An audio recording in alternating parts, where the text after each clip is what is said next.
Hello YouTube, EddieBones13 back again with another knife review. I'm going to call this a review because this is brand new.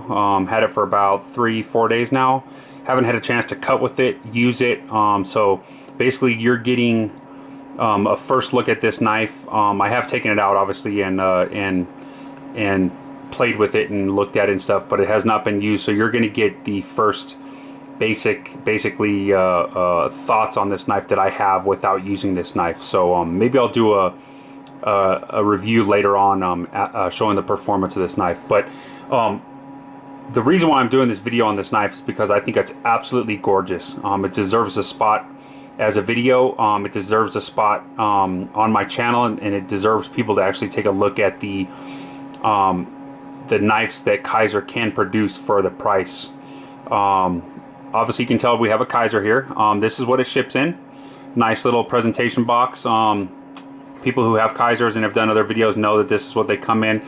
This would be the Bladesmith series and up. Obviously the Vanguard series, the cheaper ones with the G10 and the VG10 steel won't ship in this. But so what we have here, let's go ahead and take it out and we'll take a look at this knife. Ships in this beautiful, nice big zipper case. I love these Kizer cases. I have quite a few of these Bladesmith series, and these never get old. I love these pouches. I use them for different knives. I travel with them. I do whatever. So you're going to get your you know, kind of instructions for care and warranty and stuff in here. You're also going to get a polishing cloth, which I will show you I have in this box here. So let's get rid of that. What we have here is the Kizer Cutlery in collaboration with Dirk Pinkerton. This is the Nomad flipper, okay? I've been waiting for this knife. I've seen a preview of it on the Blade show videos that other people were doing, and I knew once I seen it that I had to have this knife. I absolutely love it. And now that I have this knife, I'm more in love with it now than, whoops, bumped the camera. I'm more in love with it now than just looking at the pictures of this knife. Let's get it kind of wiped off a little bit here, and I'll kind of show you. And I might be wiping through the whole video here, but so what we have here is the Nomad by Kizer Cutlery, and look at this gorgeous piece of work here.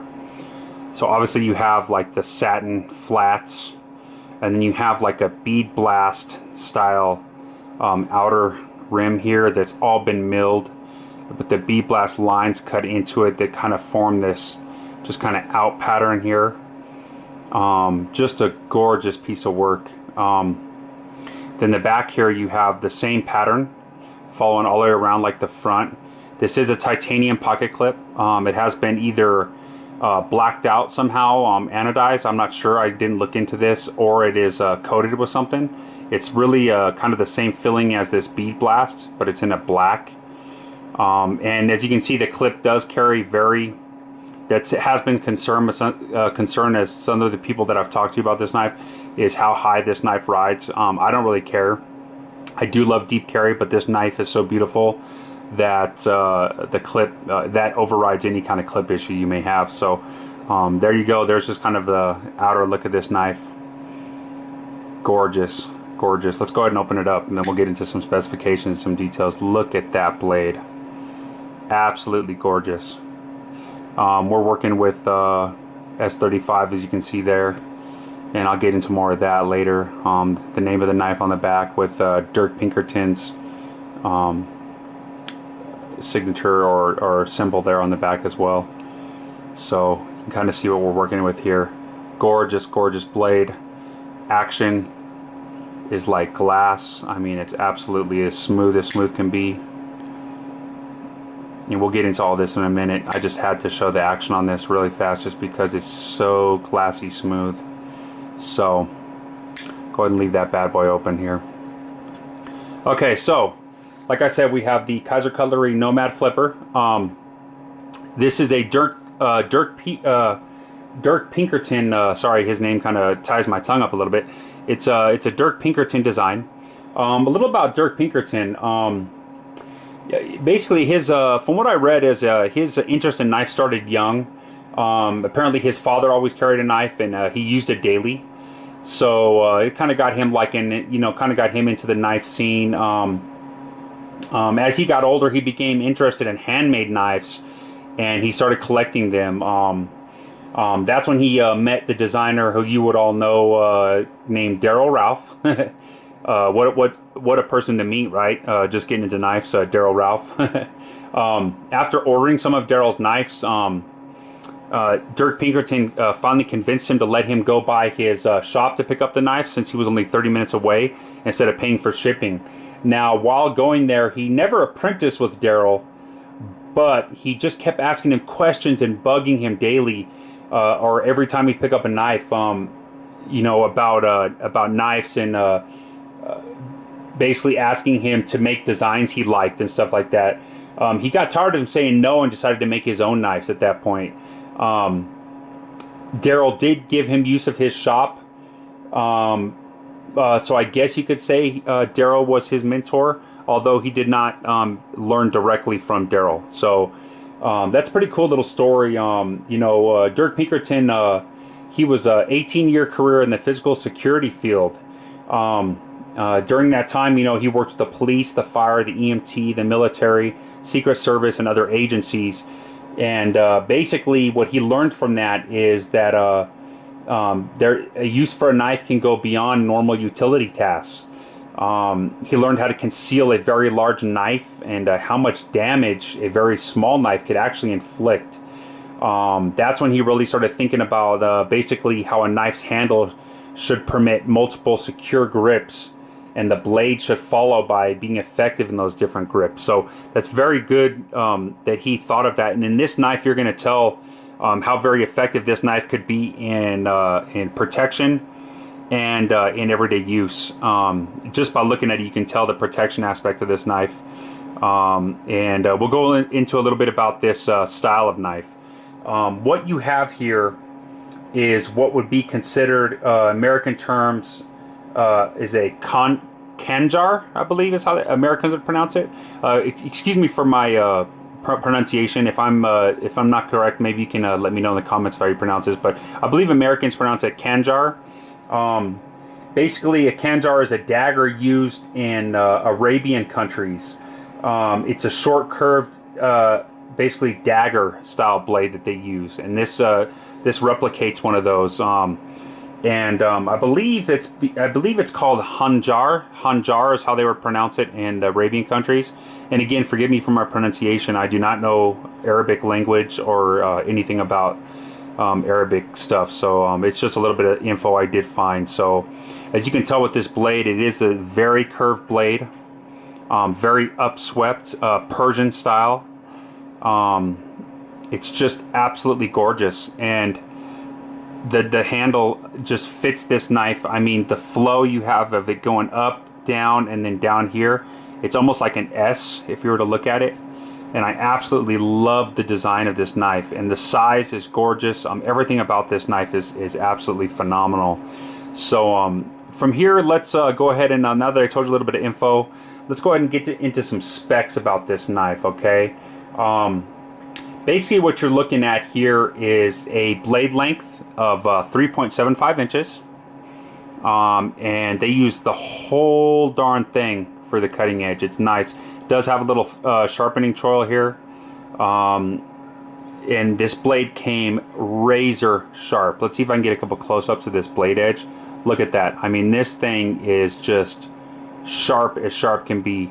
Kizer did a wonderful job getting this knife's edge to the maximum ability of sharpness as you can get it to.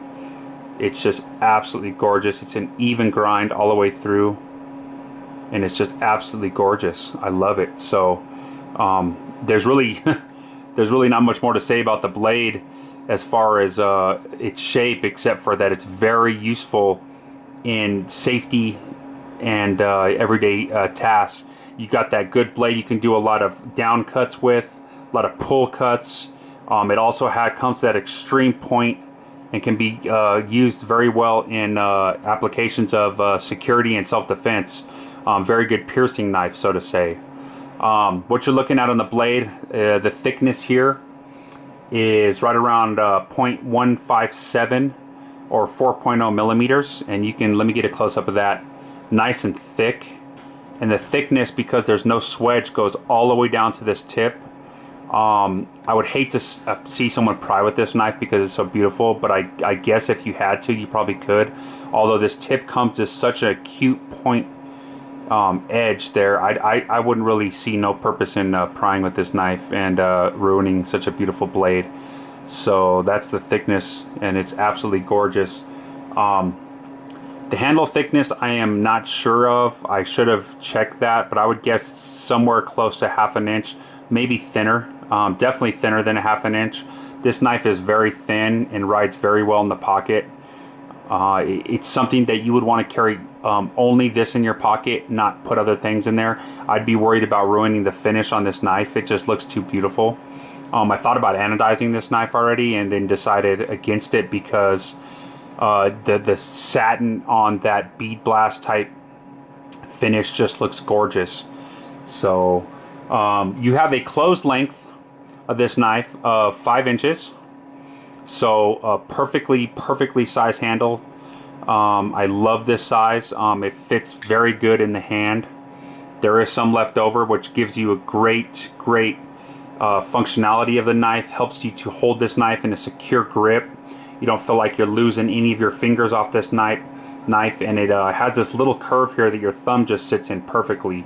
It's just a phenomenal hold, very ergonomical. The knife literally melts in your hand. I absolutely love the feeling of this knife in my hand. I just don't even want to put it down. Let me show you this reverse grip, because this is what I'm talking about. When he designs knives, he designs them to function all different ways. Look at this. Like, your whole thumb and hand sort of rest up on this knife. So this reverse grip right here is one of the most comfortable reverse grips I've ever felt in a knife for slashing, piercing. You have such a solid grip on this knife with that being in your hand this way. So I love the handle shape of this knife. It's absolutely phenomenal. I wouldn't ask for nothing more. And this really shows the type of design that Dirk Pinkerton excels in, and it really shows the quality that Kizer can put out for $180. Yeah, this knife was only $180. It's unbelievable when you feel the action of this knife. It's absolutely phenomenally smooth.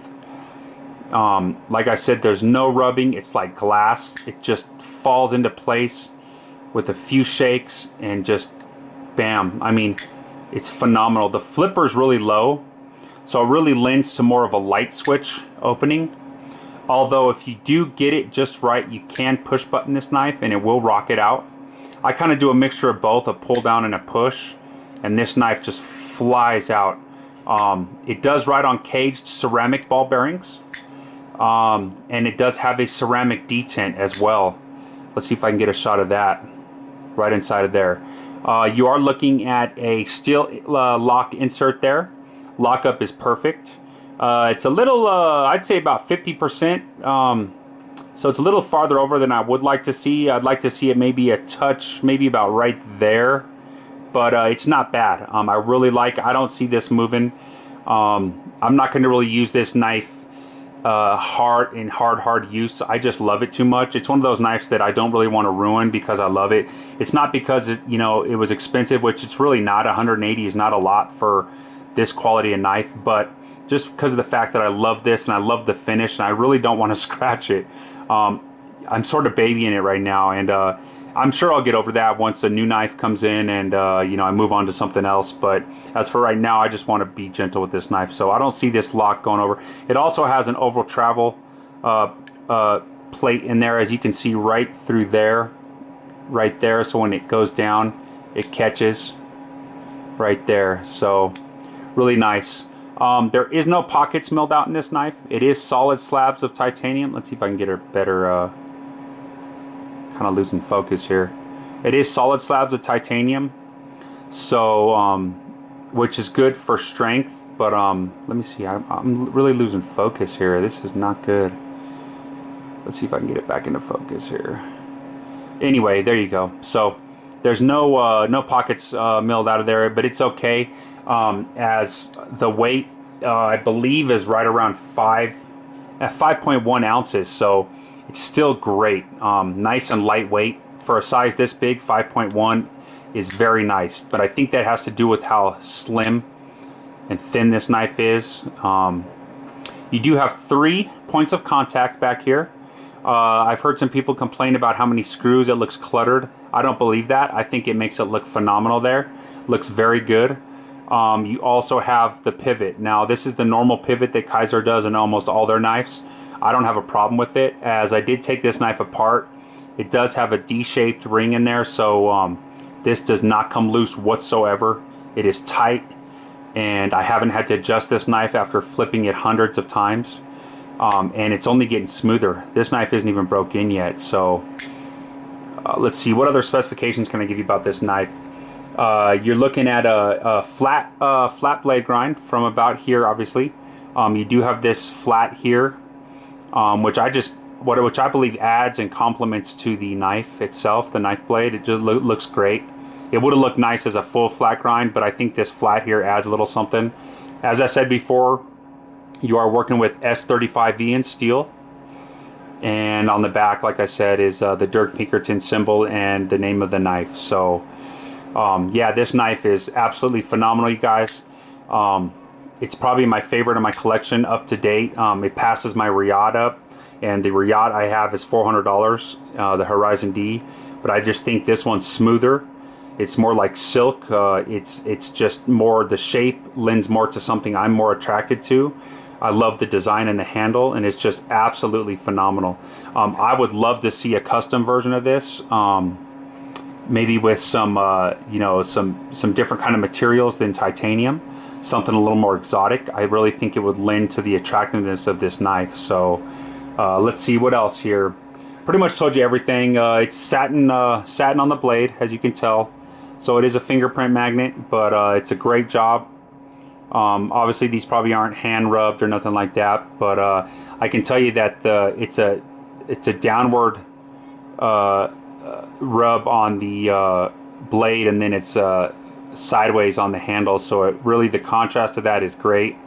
As you can see, this really does look hand rubbed. I don't believe they do, but just the look of that looks phenomenal. So a couple close-ups of the handle, and you can see just how much work they actually put into this. The milling is great. Obviously it's not the most extensive work you've ever seen, but for a Kizer at $180, this, you know, from China, this is absolutely great. I love the milling work done, and I love the satin that they did in these flats here. And my camera's doing a good job of picking that up. Hopefully you guys at home can see that as well as I can. So that's pretty much it. Blade hardness is at a 58 to 60, which is pretty good for S35. I don't really see no problems. I like my S35 right around the 60 range or so. If you can get it to 61, it's probably harder to sharpen, but it's going to hold an edge a little longer maybe. But this is very well done. Again, the smoothness of this knife is just out of this world. So that's pretty much it with the specifications. I'm going to go ahead and end this review and just letting you know how impressed I am with Kizer's work now. They have other knives on their website that are in the $220 range that I just don't think compare to the work that is done in this knife. I don't know how they got away with only pulling this off at $180. I would have paid more if this was a $220, $240, $250 knife. I would have paid for this. It's absolutely gorgeous. I don't see myself not ever owning this knife, and once I seen this knife, I knew I had to have it. Again, the action of this knife is absolutely phenomenal. It is definitely the smoothest in my collection. And real quick, while we're here, why don't we do a couple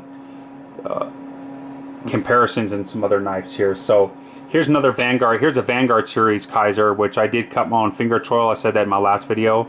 We can kind of get a feel of the size difference here. This is the, what one is this? The Dorado. I lose track after a while. Yeah, the Dorado. And pivot to pivot or butt to butt. You can see the handle length is very close. You got this extreme curve, so but they are very close. But the blade length is something that is very much different. You can see this is only sporting about a 3.6. This is a 3.75. So that's up against the Dorado. This is a Vanguard Series cane. Again, handle length is right about the same. I'd say the cane is a little longer, sporting about a 5.1 inch handle. But the blade, again, you can see is 3.5, and it doesn't even compare to the length of this upswept Persian style blade on the Nomad here. So one more comparison. This is another 3.75 inch blade. You know, the ZT, what's this, the 0561? Yeah, the 0561. We're getting a little closer there now. You can kind of see how their blades are, you know, obviously the ZT is a lot thicker, kind of just covers that one up, but in length, handle is longer definitely in the ZT, but blade is right around the same there. I did cut my own finger choil in this as well, so you can tell that the blade length is shorter now, but it was the same length before. So there's a little comparison with the 0561, kind of tell you what the size of this Nomad is. So most of you probably have this knife or have had this in the past. So again, folks, I appreciate you sticking around and watching this video. We're at 21 minutes. If you like this video, please like, please subscribe.